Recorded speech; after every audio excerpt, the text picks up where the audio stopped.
You are now tuned in to Melanin Confidential.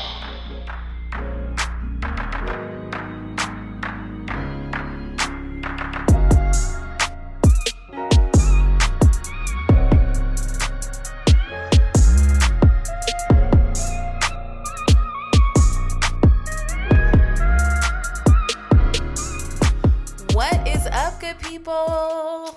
We're here. Welcome. Hey, yes, guys. welcome back. This is episode 1, you guys. We are super excited. We're official now. Absolutely. Oh. Yes, this is Melanin Confidential, the podcast for those who are new joining us. And just to let you guys know how we get down, we give you guys real perspectives in every shade. So before we dive into today's topic, because I know you guys are waiting to hear what that is, we are going to incorporate something new on the podcast. It is called Slice of Life, and that's basically where you continue to kind of get to know us and what's going on in our world. I know we share some things in episode 0, so we just want to keep that train going. Yes. So yeah, based on that notion, Chelsea, why don't you kick us off? Hi, guys. Let me let you guys know what I got going on in my life. Yes, girl, tell us. So, less than 3 months out from my destination wedding in Cabo, Mexico. Ooh. So, shout out to my husband, Derek. Yes. And then, if you follow me on IG, you may have noticed Derek and I doing what we call Pewside Chats, talking about our relationship and our journey of celibacy. So, that's what I have going on.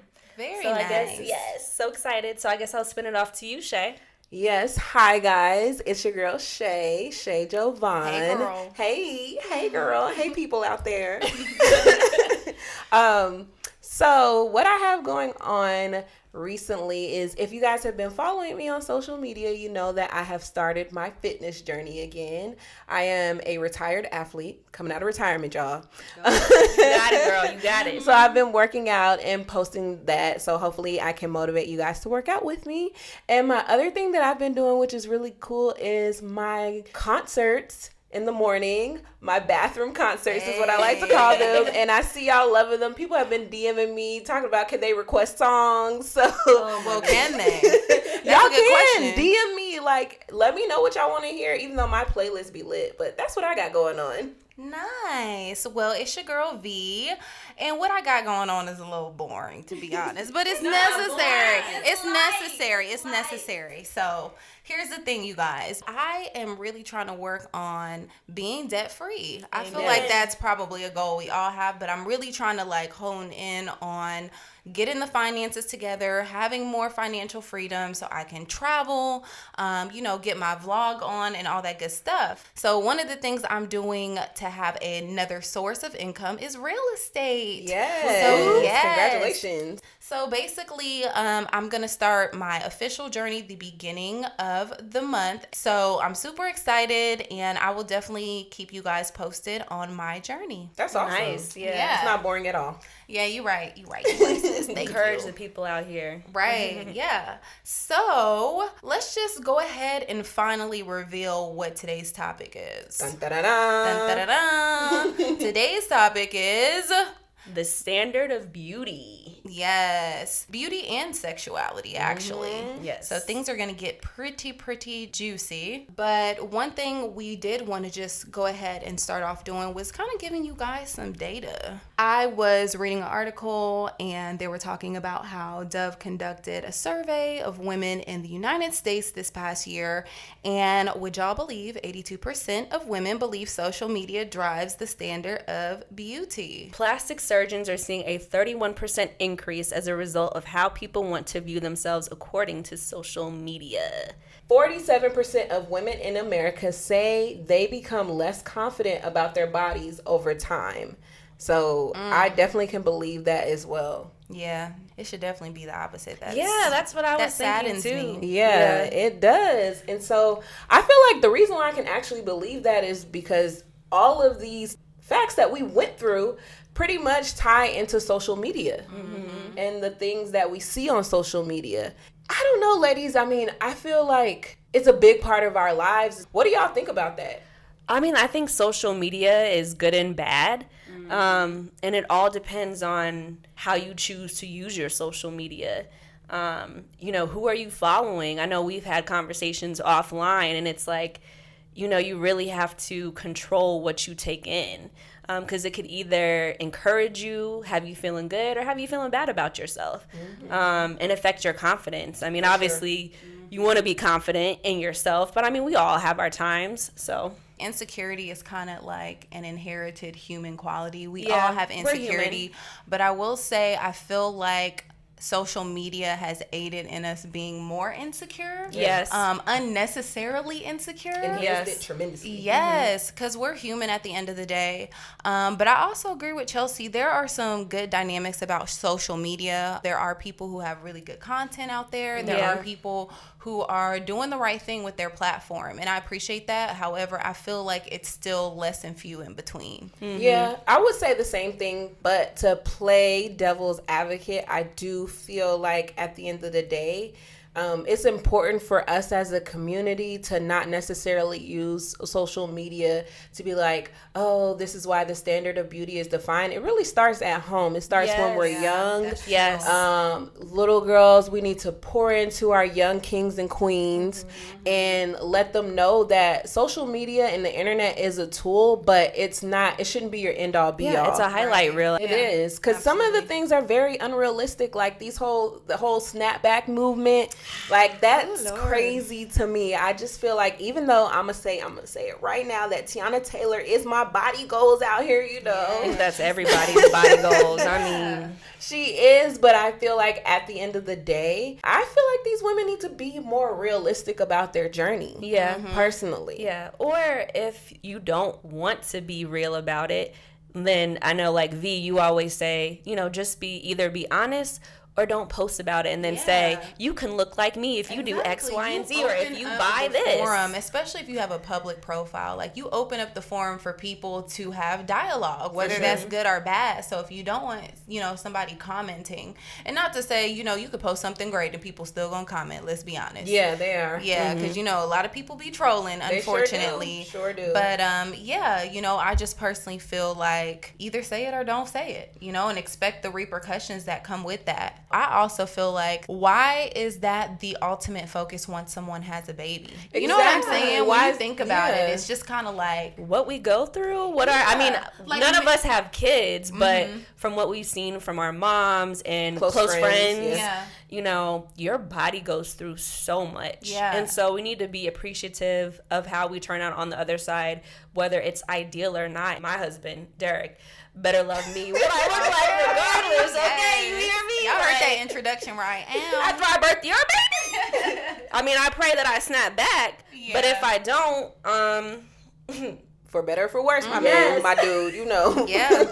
And I feel like, going back to what you said, as far as like even with the advertisement, people saying like flat tummy tea and all those different things. Oh my gosh. That if you drink this is gonna get you looking like this, or even the waist shapers, which now people have told me that those things work, but to what extent? Because they push your organs down. I'm sorry. But okay. And you have to wear them all the time. That's what I heard. Yeah, I mean, okay, so here's the thing. Blac Chyna admitted to having liposuction when she had her C-section and a tummy tuck, like right after she had her last baby, Dreamy. So my whole thing is, okay, she's an advocate for this waist trainer thing or whatever they're called. So it's like, how much are you going to believe that? Because she got snatched before she even started wearing that. Yeah. You know what I'm saying? So I just feel like the expectations can be a little unrealistic, and it's hard to tell between the real and the fake, and I think that's where people get confused. They do, and start criticizing too. Yeah.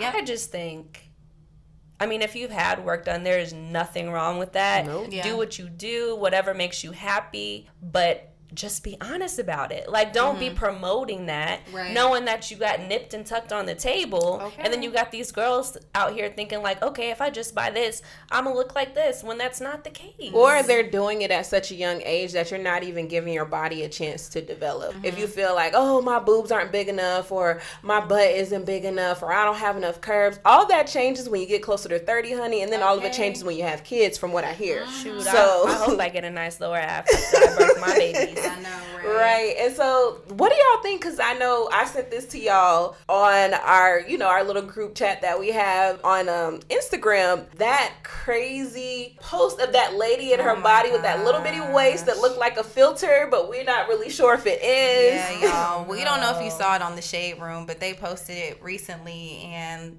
she really looked deformed. Like, I watched it, though, like 20 times. I ain't even gonna I lie wasn't to sure. y'all, I'm like, is this a confused. filter? Exactly. Because, they be having those filters where it alters things. So you're not really sure, like, is this real or not? I don't know. I don't know, y'all. I don't know, man. I feel like filters have started to create this endless pursuit of, like, perfection. And it doesn't exist. So it's just so crazy. Nope. All I know is I would rather be told that I look better in person. Okay. Or I look the same as my pictures. Yeah, now let's all be for real. We all use filters. We all tweak our pictures just a little bit. Right. But all I know is I want to look the same. Exactly. Sometimes it's for color. Sometimes I want to smooth my skin out. You know. Right. But you gotta draw I shouldn't look like a different person. Right. In terms of like advertising and stuff, like how are these companies so comfortable with selling products that potentially can create like fake news, basically? They care about the dollar, bottom line, because they know that these people these celebs can sell things. So, I mean, they're trying to make their business grow at the end of the day, whether it's the right way or the wrong way, the bottom line is $1 for them. Yeah. So. And I feel like at the end of the day, it's up to us as a community just to educate ourselves a little bit more, which I am happy that we are moving towards that in the standard of beauty and how we view ourselves as a community, as women of color, men of color. I think it's important for us to know what we're putting into our bodies, all those things that contribute to the standard of beauty, because at the end of the day, if you're not good on the inside, it's not going to reflect on the outside too. So being healthy and doing all those things, I'm so happy, like the Black owned businesses, people shedding light on being vegan and those type of things really help. And the skincare too. I am so happy that there are so many different options for people of color now with skincare. Just being a person that has struggled with acne and even struggles with it now as an adult, like to know that there are specific products for people of color, that has been very, very helpful, and I'm glad at the progression of that. Yeah, absolutely. And I would just say, even talking about taking care of yourself on the inside, to Shay's point, also taking care of your mental. Like, I'm such a huge mental care advocate. I've suffered from depression. I still have, my moments, and I've had anxiety before, and, those can really weigh on you if you begin to let social media dictate your beauty, you know what I'm saying, or how you feel about yourself. So I think it's really, really important to take the time to do self-care, evaluate what you're looking at, and make sure you love yourself first. Don't let these people tell you about you. Exactly. Okay? So speaking of that, I think we should all go around and give tips that we do for like self-care. That would be helpful to the people. Yeah, that would. Yeah. I would have to say affirmations, like whether you write them on your wall, have them in your phone, but before you start your day, have some positive affirmations for yourself that make you feel good. I think taking time out of your day for you, whether it's 15 minutes, 10 minutes, to just have some you time, whether that's reading a book, just sitting down and watching TV, or just pouring into yourself, because you cannot pour out of an empty cup. And I'm preaching to myself as well too. Yeah. That's right, sis. Get that mind together so you can feel beautiful on the outside. Yes.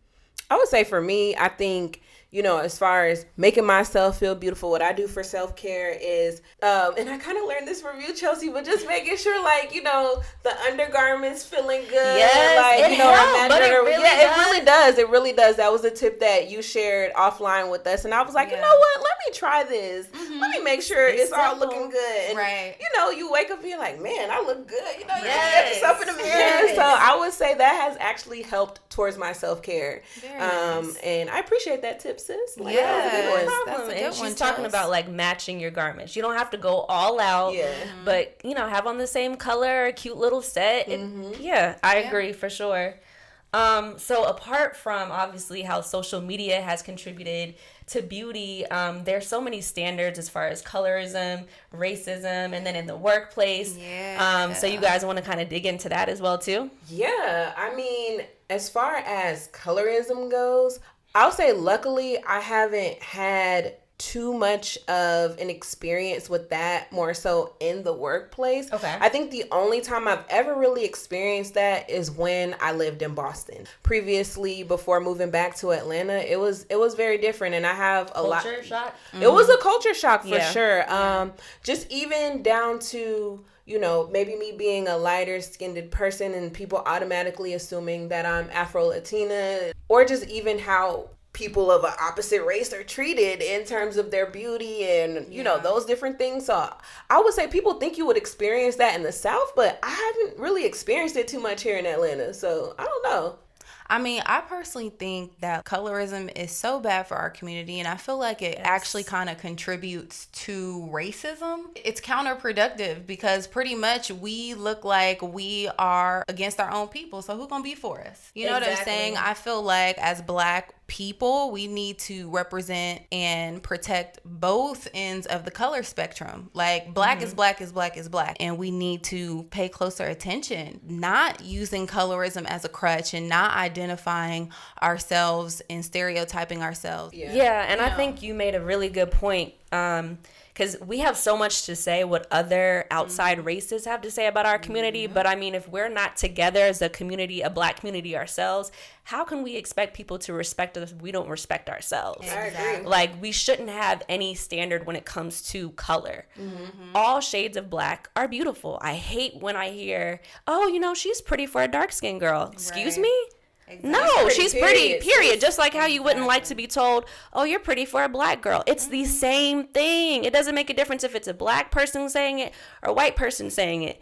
We have to respect ourselves. What do y'all think? I don't know if y'all saw this video online, but it was a Black woman, and she was in a corporate environment, and she had her natural hair out, and then all of her co-workers that weren't Black were going up to her and touching her hair. Did y'all see that video? I did Yes. not see that video. What did you think about that? Girl, I thought it was a nightmare that I was reliving. Like, I'm not kidding. I know a couple of my friends, including people in our inner circle, have shared that, like, they work in an environment where, you know, things are a little bit more diverse. But the company I worked for, who will remain nameless, I worked in an office where the person closest to me in age was almost 40, and it was all white people. Yeah. And when I would change up something, it was like I was a biggest deal, spectacle in the probably. office. Oh my gosh, like, how did you do that? You'll have to explain that later. Yeah. No, what you can do is you can, you know, if you're interested, you can ask me questions, or you can Google, or you can, you know, Right. we got access to the World Wide Web. Exactly. You know, and I feel that it's super uncomfortable for women of color to have to deal with stuff like that, to where we're still in the mind frame where people are like shocked, like, wow. Yeah. Like, why? This is the 21st century. Yeah. And I'm all for having an open discussion, but I'm not an animal. So just Right. don't come up to me and just touch my hair or pet me. Like, if you want to sit down and have a discussion, like, girl, you know, I see you got braids, or what is that? That's, you know, what's going on with your hair? Can you tell me more about it? Like, as long as you're respectful and we can have an open discussion and you're not treating me like I'm this caged animal. Yeah. Then That's literally what they were like, like, petting her like she was an animal. Yeah. that's not, no. That was crazy. I mean, don't you she guys stood there longer than I ever could have. I'm gonna tell you that right now. Yeah. Like, that was hard to see, like, just look at and not get, like, annoyed. Basically, what I was going to say, though, is we are just now getting to a point where we are passing laws to stop hair discrimination in the I workplace. hear that on the radio all the Which time. is absolutely insane. So even when I say, like, wow, I cannot believe, like, this is still going on, I really can, because the fact that we even need to pass a bill to protect our right to wear our hair the way we want to, it really doesn't make sense. Like, Well, I'm gonna tell y'all now, if they didn't have those laws in place, I'd probably be in jail or fired, because I change my hair all the time. and I'm not changing that. I'm not changing that for nobody. So I know, you know, that's right. Definitely. I think there's a way that you could go about doing it, and of course, like, offline, because, you know, Chelsea and I, we work at the same place, and so there have been times where I might have sent her something like, Chelsea, you think this is a little too much, like, you know, color wise, because I'll try every color in the rainbow, but, you know, she's like, people know your personality, they know you as long as you do it in, you know, in a tasteful way. Yeah. Yeah. But I think it just ultimately goes back to us wanting to really just embrace ourselves, like not letting society dictate that, not letting society make you feel uncomfortable about who you are or your natural hair or your skin tone or any of that. But I will also say that, you know, the representation of Black women and beauty in today's society is getting better. It is getting better. I would definitely agree with that. Like I know Shay mentioned earlier about how she has seen a lot more positivity. What are some things that you guys have like noticed in terms of the representation overall? Well, I kind of wanted to play devil's advocate before answering your question, V. Yeah. Because I was literally just thinking about it for so long. We've tried to uphold this European look. Yeah. And so you also got to think other races have seen us press out our hair. And, you know, now within the past, I want to say probably 10 years, we've started going back to our roots and natural hair, curly hair, kinky hair, coarse hair, froze, you know, whatever. So it's like them having to get adapted to it again. So like I said, I can understand some questions and, you know, us having to switch up what's being represented on TV. And that's why I said it all goes back to having like an open discussion about it. But I am happy that we are starting to embrace, you know, and even if you do like wearing your hair straight, there's nothing wrong with that. I do. But I do love how we're truly starting to embrace kinkiness, curly hair, straight hair, whatever. Like we're really showcasing who we are. And I think as far as like for your question, V, about the progress, there was a time where the Black woman was perceived to be, or the woman of color was perceived to be angry, you know. Now, I think I saw a statistic that shows like we're out here running corporate America, you know, as far as that. As far as most educated. And so I love the fact that that has actually changed. And sometimes, you know, you may have that perspective. Some people, depending on where you are located in the United States. Some people still may have that perspective of us being angry, but I think that we have come to show that we are more than just that. There are so many different positive images of us being business owners, being VPs, being, you know, educators, service workers, all these different things. And it's on a different platform now. So I am so happy for that. But then on the flip side, we have everything that is going on as far as like the standard of beauty and how our men are treated. The man that you may see as far as like this, what society may think the standard of beauty is somebody that might be a little bit more feminine. And there's nothing wrong with that per se. We're in different facets. There's different layers to us. But I would love to see us as a society progress more, to not feel so intimidated by the Black man who might be a little bit more masculine or more on the heterosexual side. Passion and aggression are two different things. And that's the thing that I don't like. And I think that's the point, Shay, you're ultimately making is, you know, we are very passionate as a culture in general because we have to be, because we weren't taught our culture for a long time. So now we're learning how to embrace it. And I think people need to start to separate that. And that's the problem. Yeah, I agree. To everybody's point, I have noticed that Black entrepreneurship is on the rise. For sure. We're starting to see more products for us, and good products too. Natural, organic products.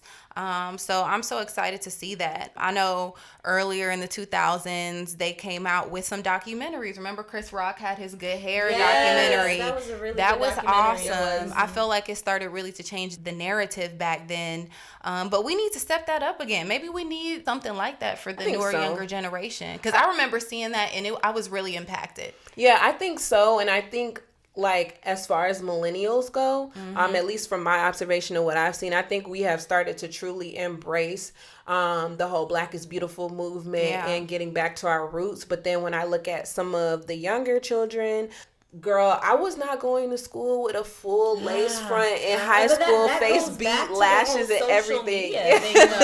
Like, you know, people thinking they got to step out the house looking like it's prom every day. So just circling back, what do you all think beauty represents to you? Maybe we can do like a round robin and kind of go around. Oh, yeah. Go ahead, Shay. So I'll start. So I think what beauty essentially means to me, if I had to think about it based off of everything we talked about today, I think it means the idea of self-embodiment. It starts with the mind, right? So we go from the mind, then we go from inside what we're putting in our bodies, how we're treating our bodies, and then that is all reflected on the outside. So being comfortable in your skin, whatever that means, because it's different for everybody, and just finding what represents you and what you feel is your standard of beauty. Yeah. And for me, it's, if I am going to follow somebody on social media when it comes to beauty, I'm going to follow someone who I feel is more relatable, like Tracy Ellis Ross or, Yara Shahidi, those type of people. Those are the people I follow because I feel like they're more relatable to me. Makes total sense. And I would say for me, just to kind of drop some overall words, diversity when I think of beauty. Stop with the cookie cutter stuff, guys. Yes. Like, beauty comes in all combinations. I think of confidence, owning who you are, being shameless, and acceptance, accepting your flaws and understanding that's also a part of your beauty as well. So, I'm excited to see how the narrative changes in our community with the rise of all this good stuff going on. Yeah, and I would honestly have to, I think both of your points that you made were really good.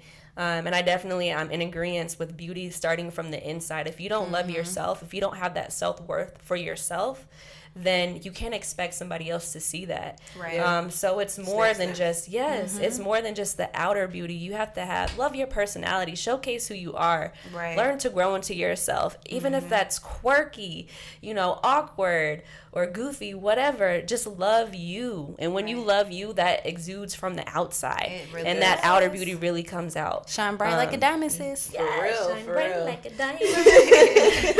So I feel like to kind of close it out, we talked about so much, but this particular topic is so broad. So it's like we kind of got to do a part two, We got to do a part two because, of course, with the standard of beauty, sex, y'all. We didn't even get into that. Sex, sexuality. We touched on it a little bit, but not really. So we really got to get into that. So before we go ahead and end this episode, of course, y'all know y'all got to follow us on our platform. So we're going to go ahead and kick it off with your girl V. Let them know where they can find you, sis. Yes, it's your girl V. You can follow me at Frugal Fashion Collective. Thrifty Finds, you heard me.